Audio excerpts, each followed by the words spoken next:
Hello yogis, I'm here in Ubud, Bali, currently running my first ever international retreat. So while they've all gone off into their cocoon time, I like to call it, when they can just go and have free time for a couple of hours, I've decided to get out the camera amongst this beautiful rain that we're having and shoot some content for you to help you be inspired. And one of those things I think that comes up for me, especially with the Love Tank series, is this element of retreat. Okay, so it's all lovely and well for those of us that can afford and afford the time and the finances to come on retreat. But sometimes forgetting that, in fact, we can retreat at home, we can retreat within and through the yoga practice. So use this beautiful setting in this backdrop and let's talk about our home. Let's talk about how we can set up a retreat in our home. So let's use a beautiful yogic principle, which is the yoga and the visualization. And please, for me, I want you to close down your eyes and bring into your mind's eye, please, your home, where you reside. Okay, the fence, perhaps there's a fence or not.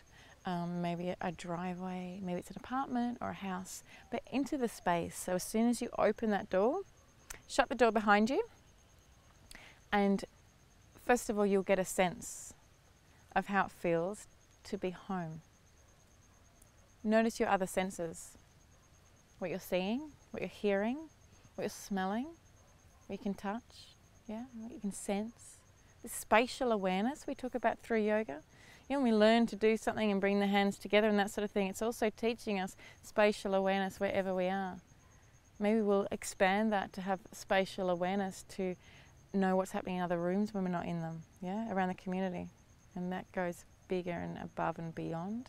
More on that another time. Let's come back into our home setting. And I'm going to ask you this question. On a scale of 1 to 5, how content are you with your home right now? That's all.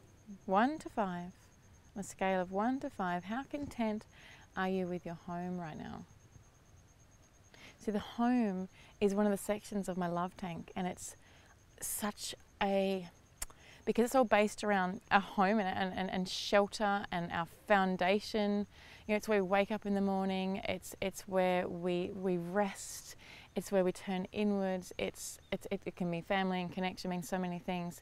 But it's important that if our home is right, everything else then can work itself out. But it does start with the home. Home, you know, they always say home is where the heart is and that sort of thing.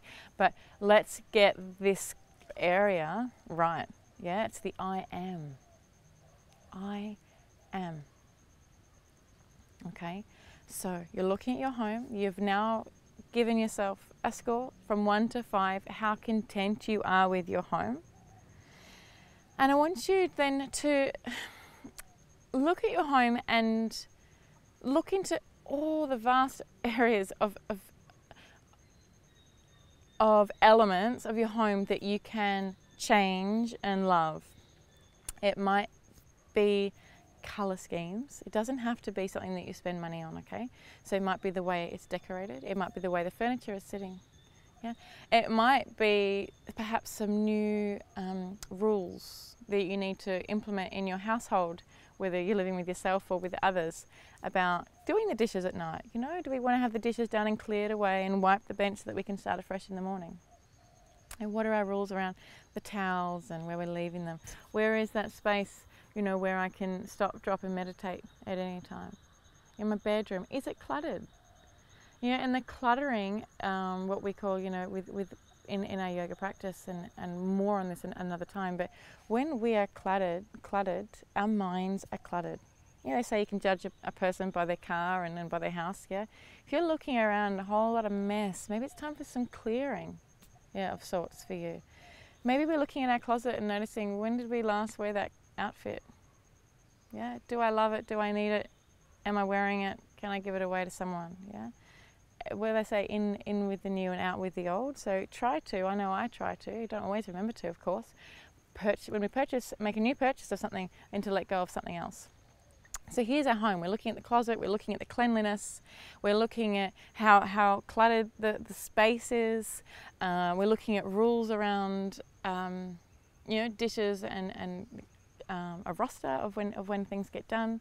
Perhaps you want to look at the backyard and the outdoor area as well. If there is one, maybe you'd like some plants around your space. What are the things that you love? Or even better, take yourself into a desirable home or location, or imagine just opening a page to a magazine. What do you see that really resonates with you? It might be colours or something like simplicity. Yeah. So how can we bring more of that into our home? Okay, so that's sort of in the physical stuff. Then you've got things like music and television. For goodness sakes, turn that thing off. It's so distracting. Okay, it's a distraction. It's taking us away from the present. Not to mention a whole lot of other things that's filling into our brains. But what about beautiful music? Sacred Earth is one that I use so often in my films and DVDs, and a local group to the Sunshine Coast where I reside. They've got so many albums. They're so beautiful to have playing at home. Okay, when I'm at my home, what are my home practices? Yeah, I've got this, maybe my routine with when I'm oil pulling. These are all things I'll talk about with cleanliness and our system and honouring our temples, but we're going to honour our homes as well. But what are these regimes that I have in place for myself? Okay, am I getting up and saluting the sun in the morning? Am I doing some yoga? Am I just meditating? Do I just take 1 minute before the rest of the household wakes up? Just 1 minute for me to set an intention for the day ahead. Okay, because when we wake up, we set ourselves up for that day ahead. I'm awake. Am I still holding on to something from the night? Maybe reflect on your dreams. Keep a journal next to the bed. What do you want to implement in your house? These are some of my ideas. You have your own. Feel free to comment and get in touch and let me know what works for you as well.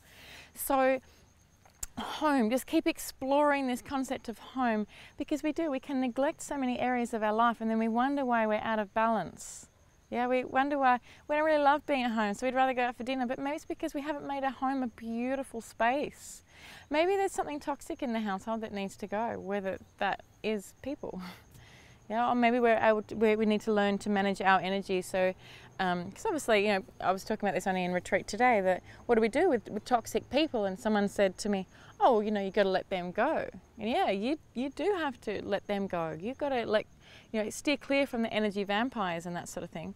However, that's not always easy, especially when you're living with, or your family, or whatever it might be, colleagues that you're working with. They are around you, and you can't just send them off away. But what we can do is manage how we turn up, how we respond. And I like to imagine myself as like bright, healing, protective light around me. So other people's stuff doesn't actually affect me. And that's taken a long time to learn to do that. And that's definitely, I've got yoga to thank for that. So maybe you can bring some of those elements into your home as well. So yogis, there's just a little snapshot. Let's have a look at our homes throughout this week and see what we can do. I'm going to share more content on things that have worked for me. Start collecting things that are beautiful, picture frames perhaps of people, shells, plants, bring some life into the house, play your music, and retreat every day at home. Namaste.